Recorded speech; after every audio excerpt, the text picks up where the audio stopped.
सकाळी मी ऑफिसला येताना एकदम कडक ऊन होतं आणि संध्याकाळी 3 ते 5मध्ये जो काही पाऊस झाला तो एकदम खतरनाकच होता. म्हणजे असा पाऊस की वारं खूप जास्त सुटलं होतं. आत्ताच मी एका ठिकाणी वाचलं की खडकवासलाच्या आसपास 100 मिलीमीटर पाऊस पडला आहे. सिंहगड रोडला पण 100 मिलीमीटर पाऊस पडला आहे. बाकी सगळीकडेच जवळजवळ 70-80 मिलीमीटरपेक्षा जास्त पडला आहे. हा 2 तासात पाऊस इतका जास्त झाला आहे की ज्याने पूर्ण पुण्यामध्ये पाणीच पाणी झालं. आता मी ऑफिसला दुसऱ्या रूटनी चाललो आहे, माझ्या रेग्युलर रूटनी नाही चाललो. आणि माझा जर तुम्ही पुनावळेचा व्हिडिओ बघितला असेल तर त्या व्हिडिओमध्ये मी जो अंडरपास दाखवला आहे त्या अंडरपासच्या खाली पाणी आहे. त्याच्यामुळे मी आज दुसऱ्या रूटनी चाललो आहे. तिथं ऑलरेडी ट्रॅफिक आहे. मला एका मित्राचा फोन आला होता. ट्रॅफिक असल्यामुळे मी तिथून जाऊ शकत नाही. आता या रोडनी चाललो आहे. हा रस्ता पाषाण रोड आहे. सो इथं हा ऑलरेडी हाईटवर असल्यामुळे इथं काय पाणी साचत नाही आहे, दिसत तर नाही आहे रोडवर. आता वाजलेत तर 9:30 वाजलेत. आता हायवेवरून जाणार आहे. हायवेवर काय परिस्थिती आहे ती कळेलच. पण हा पाऊस जर असा जर पडला तर खूप भयानक अवस्था आहे. आणि अचानक पाऊस आल्यामुळे जे काही गटार आपले तुंबले असतील, चोकअप झाले असतील, त्याच्यामुळं पाणी सगळं रस्त्यावरती, पाणी जायला वे आउटच नाही. आता याच्यात प्रशासनाची चूक आहे नाही हे काय आपल्याला सांगता येणार नाही. कारण की एकदम कमी वेळात जास्त पाऊस झाला तर पाण्याचा फ्लो पण एकदम वाढतो आणि त्याच्यामुळं प्रॉब्लेम होऊ शकतो. आणि तसंच काही झालं आहे तो आपण प्रशासनाला या बाबतीत थोडंफार ब्लेम करू शकतो की जे गटार आहे त्याचं व्यवस्थित नियोजन करायला हवं आहे आणि ते पाण्याचा विल्हेवाट निचरा व्यवस्थित झाला पाहिजे. आता बऱ्याच ठिकाणी रस्त्याची कामं चालली आहेत. उन्हाळ्याचा सनकोट घेऊन जायचं का रेनकोट घेऊन जायचा हाच प्रश्न पडला आहे. जे लोक आज ऑफिसला आले असतील आणि ते अडकले असतील घरी येताना ट्रॅफिकमध्ये किंवा काही दुपारी पावसात अडकले असतील तर त्यांच्यासाठी खूप भयानक अवस्था झाली असेल. आता बघूया. मी पण 9:15ला निघालो आहे. किती वाजेपर्यंत पोचतो आहे ते कळेलच. तर हा वेगळा मोटो ब्लॉग आज बनवतो आहे मी. सो युजली मोटो ब्लॉग आहे, काहीतरी इन्फॉर्मेशन मी देत राहतो. जर तुमच्या फीडमध्ये जर हा डायरेक्ट व्हिडिओ आला असेल आज तर पाठीमागचे व्हिडिओ जाऊन बघा. आपण काहीतरी चांगला कंटेंट देण्याचा प्रयत्न करतो आहे. प्रत्येक व्यक्तीबद्दल काहीतरी चांगलं बोलण्याचा प्रयत्न करतो आहे. आपण ती सिरीज स्टार्ट केली आहे. सगळ्या सिरीज बघा. सुरुवातीच्या काही व्हिडिओमध्ये आवाज क्लिअर येत नाही आहे, पण बाकीच्या व्हिडिओमध्ये बऱ्यापैकी आवाज चांगला येतो आहे. सो तुम्ही बघत राहा, बघून घ्या आणि चॅनलला सबस्क्राईब पण करा. पुढचा अपडेट मी देतोच की किती वेळ लागतो मला पोचायला. सध्या मी पाषाणकडून हायवेवरून बाणेरपर्यंत आलो. तिथपर्यंत तर मला काही ट्रॅफिक लागलेलं नाही. एकदम स्मूथ रोड आहे. कारण की इथे आय थिंक हा वीकडे असल्यामुळं एवढं काही नाही आहे. जे काही लोक मला वाटते पावसामुळं शक्यतो घरी लवकर गेली असती किंवा घरातून बाहेरच नाही पडलेले, त्याच्यामुळं काही एवढं ट्रॅफिक लागलेलं नाही आहे. तो हेच आहे. आता इथपर्यंत तर काही नाही आहे. पुढे बघूया. सर्व्हिस रोडला मला पाणी दिसतं आहे सगळीकडे आणि गाड्या स्लो चालल्यात. आता इथं तुम्हाला दिसतंय माहीत नाही आहे, पण इथे पण खूप जास्त पाणी आहे. दिसतंय का हे इथं पाणी आहे. असं पाणी सगळीकडे होतं. सो हे आहे बाणेरमध्ये. पुढे बघूया. बालेवाडीपर्यंत पण काही ट्रॅफिक नाही आहे. सो हायवे एकदम फ्री आहे. आज मी वेगळ्या रूटनी चाललो आहे, सो चांगलं वाटतं आहे. सो तुम्ही पण असं रोज वेगवेगळ्या रूटनी येत जा. ऑफिसला जाताना रेग्युलर रूट थोडं तुम्हाला चेंज. तर ऑफिसला रेग्युलर रूटनी जात असाल तर 2-3 दिवसांनी वेगवेगळे रूट घेत जा.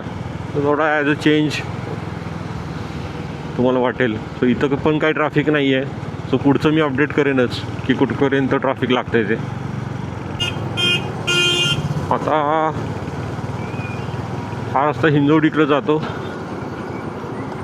तिथे पण बऱ्यापैकी फ्री आहे आणि हा रस्ता हायवेने सरळ जातो. तिथे पण काही प्रॉब्लेम नाही आहे as of now.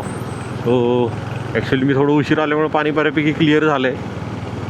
So usually या रोडवरती इथे पाणी राहतं आहे पाऊस पडल्यानंतर, पण गाड्या फास्ट जाते त्याचा अर्थ पाणी कुठेच राहिलेलं नाही आहे. एक चांगली गोष्ट आहे.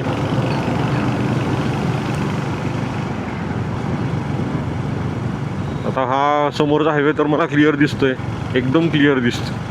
सो युजली या टाईमला क्लिअरच राहतो. मला ॲक्च्युली हा हायवे क्रॉस करून पलीकडे पुनावळीमध्ये जायचं असते. आणि प्रॉब्लेम आज असा झाला आहे की पुनावळीचा अंडरपास ऑलमोस्ट पाण्यामध्ये होता, बऱ्यापैकी भरपूर पाणी होतं. त्यामुळे मी हा रूट घेतला आणि मला असं वाटतं माझा डिसिजन करेक्ट होता. आणि त्याच्यामुळं मला एकदम मस्त रोड भेटला.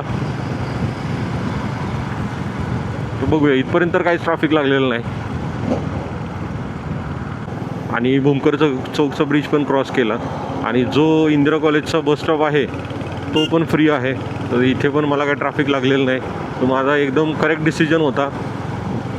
जर मला ट्रॅफिक लागायचं असतं तर इथंच लागलं असतं, पण ते पण एकदम नाही लागलेलं. सो ते चांगलं झालेलं आहे. सर्व्हिस रोडला पाणी आहे ॲज एक्सपेक्टेड. इथून जो सर्व्हिस रोड आहे, जसं की शनी मंदिरपासून पुनावळेपर्यंत किवळेपर्यंत सर्व्हिस रोडचा काम अजिबात व्यवस्थित नाही झालेलं आहे. एकदम भंगार अवस्था आहे.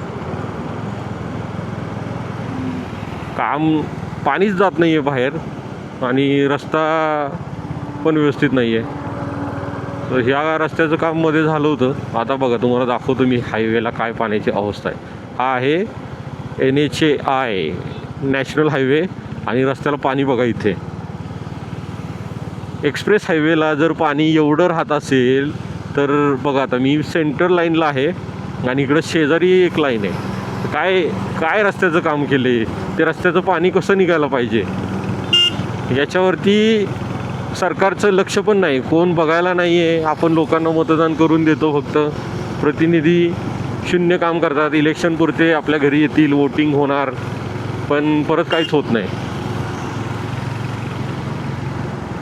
ॲटलिस्ट हा व्हिडिओ जास्तीत जास्त लोकांपर्यंत गेला तर त्याचं काहीतरी होईल. तो इंदिरा कॉलेजचा समोरचा रोड आहे, त्याला स्लोप देऊन तिथे पाणी साठलेलं आहे. ते पाणी कसं एनिवेज बाहेर काढायला पाहिजे.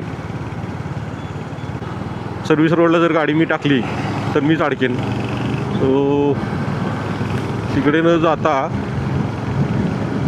आपल्याला अंदाज येते का बघूया. इथूनच गाडी स्लो घेऊन जर मी तुम्हाला पॉसिबल असेल खाली दाखवतो तर आय थिंक बऱ्यापैकी ट्रॅफिक रिलीज झालं आहे, पण तिथे पाणी असूच शकते.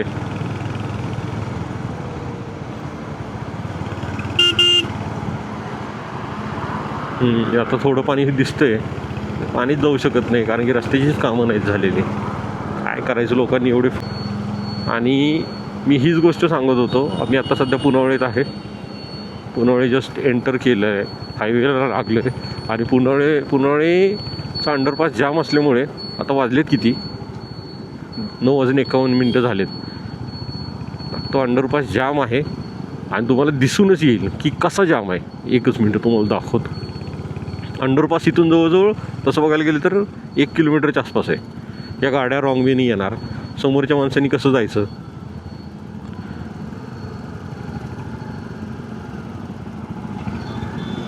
एक जण आला की ह्याच्या मागे 4 जण येणार. एवढ्या मोठ्या गाड्या घेतो आपण, पण सिविक सेन्स झिरो. फक्त ज्ञान द्यायला आपण इंस्टाग्राम रीलला आहे किंवा बाकीच्या गोष्टींमध्ये कमेंट करायला की दुसऱ्यांनी काय केलं, पण स्वतः आपण काय करतो हे सगळं शून्य.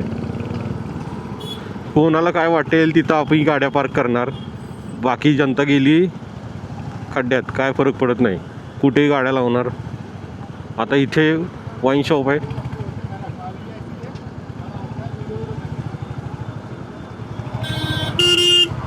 सगळ्यांनी गाड्या अशाच रस्त्यावरती पार्क केल्यात. का तर तिथे रस्त्याचं काम चाललं आहे आणि ते हॉटेल आहे. हॉटेलनी पार्किंग ते घेतल्यासारखंच झालं आहे. ही अवस्था आहे.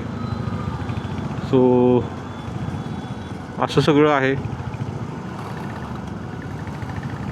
भरपूर गोष्टी आहेत की ज्या चेंज व्हायला पाहिजेत, पण चेंज काय होत नाही. पाऊस ॲक्च्युली खूप जास्त झाला.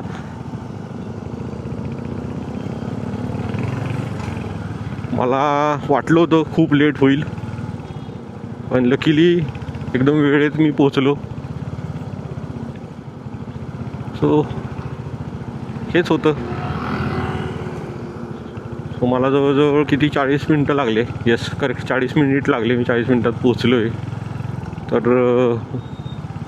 व्हिडिओ कसा वाटते सांगा. तुमच्या प्रतिक्रिया रस्त्यांबद्दल किंवा तुम्हाला काय अनुभव आला ट्रॅफिकमध्ये आज तो कमेंटमध्ये सांगा. भेटूया आपण अशाच नवीन व्हिडिओमध्ये. Bye bye.